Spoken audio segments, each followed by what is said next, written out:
আজ ফের সন্দেশখালীতে সিবিআই এর প্রতিনিধি দল। সন্দেশখালীর রামপুর ফেরিঘাটে এসে নদী পার হয়ে সিবিআই আধিকারিকরা যান জেলিয়াখালী হালদারপাড়ায়। জেলিয়াখালীর একাধিক গ্রাম টোটোয় করে কেন্দ্রীয় বাহিনীকে নিয়ে ঘোরেন সিবিআই আধিকারিকরা। দলে ছিলেন সিবিআই এর 5 জন আধিকারিক। ফের একবার সন্দেশখালীতে পৌঁছলো সিবিআই এর প্রতিনিধি দল। সন্দেশখালী রামপুর ফেরিঘাটে এসে নদী পার হয়ে সিবিআই আধিকারিকরা পৌঁছে যান জেলিয়াখালী হালদারপাড়ায়।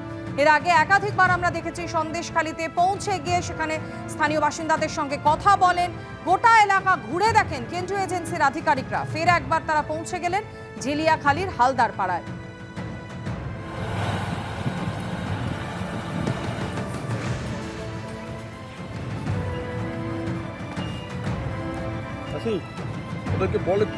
সন্দেশখালী রামপুর ফেরিঘাটে এসে নদী পার হয়ে সিবিআই আধিকারিকরা যান জেলিয়াখালী হালদারপাড়ায় দেখতে পাচ্ছেন, এবং জেলিয়াখালীর একাধিক গ্রাম টোটোয় করে কেন্দ্রীয় বাহিনীকে নিয়েই ঘোরেন সিবিআই এর এই আধিকারিকরা। প্রতিনিধি দলে ছিলেন 5 জন আধিকারিক।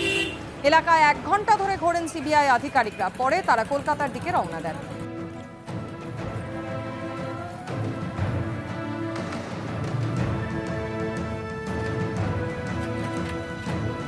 সমীরণ পাল আমাদের প্রতিনিধি এই মুহূর্তে আমাদের সঙ্গে টেলিফোন লাইনে রয়েছেন। সমীরণ, আমরা দেখতে পাচ্ছি টোটোয় করে সিবিআই আধিকারিকরা কেন্দ্রীয় বাহিনীকে নিয়ে এলাকা ঘোরেন।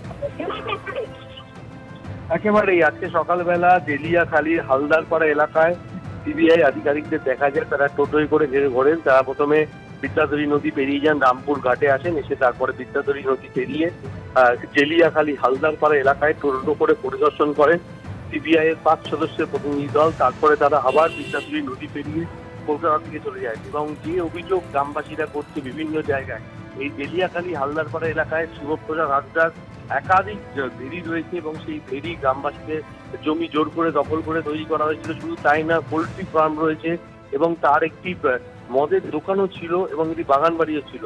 এবং সেই সময় আমরা দেখেছিলাম যে গত 9 তারিখে, ফেব্রুয়ারি মাসের 9 তারিখে সেই হালদারপাড়া উত্তপ্ত হয়ে উঠেছিল গ্রামবাসীদের বিক্ষোভে, এবং গ্রামবাসীদের অভিযোগ ছিল জোর করে তাদের জমি দখল করেছিলেন শিবপ্রসাদ হাসদা। আর সেই বিষয়ে সিবিআই এর তরফ থেকে অভিযোগ পেয়ে আজকে তদন্ত করতে আসে সিবিআই প্রতিনিধি দল।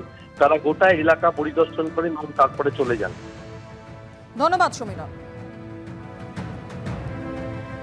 অন্যদিকে প্রতি দফায় বাংলায় ভোটে লাফিয়ে বাড়ছে কেন্দ্রীয় বাহিনীর সংখ্যা। তৃতীয় দফায় রাজ্যে মোতায়েন থাকছে 334 কোম্পানি কেন্দ্রীয় বাহিনী। এই বিষয় নিয়ে আরো বিস্তারিত জানতে কথা বলে নেব। আমাদের সঙ্গে টেলিফোন লাইনে রয়েছেন প্রতিনিধি রুমা পাল। রুমা, কোন কোন জায়গায় কত কোম্পানি বাহিনী থাকবে কি জানতে পারছো? দেখো, প্রথমেই জানিয়ে রাখি তৃতীয় দফা, যেখানে মোট বাহিনী থাকছে 334 কোম্পানি এবং 331 কোম্পানি কিউআরটি। একটু জঙ্গিপুরে 64 কোম্পানি, 63 কোম্পানি কিউআরটি থাকছে, কৃষ্ণনগরে 12 কোম্পানি এবং 12 কোম্পানি কিউআরটি থাকছে। অন্যদিকে মালদা 144 কোম্পানি এবং 143 কোম্পানি কিউআরটি, মুর্শিদাবাদে 114 কোম্পানি এবং 113 কোম্পানি কিউআরটি। এবার চলে আসি চতুর্থ দফায়। চতুর্থ দফায় একটা বিষয় লক্ষ্য করা যাচ্ছে, যেখানে হচ্ছে কিউআরটি সংখ্যা কিন্তু কমছে। 150 কোম্পানিকে মতো কিউআরটি টিম থাকছে, কারণ এখানে বেশি আসনে কিন্তু এখানে ইলেকশন হচ্ছে। চতুর্থ দফার বিষয়টা বলে রাখি, আসানসোল দুর্গাপুর পুলিশ কমিশনারেটে 88 কোম্পানি, বীরভূমে 130, কৃষ্ণনগরে 81, মুর্শিদাবাদে 73 এবং পূর্ব বর্ধমান 152, রানাঘাটে 54 কোম্পানি। অন্যদিকে জানিয়ে রাখি পঞ্চম দফায় 7 আসনের যে ভোট রয়েছে সেখানে কিন্তু 750 কোম্পানি কেন্দ্রীয় বাহিনী থাকছে।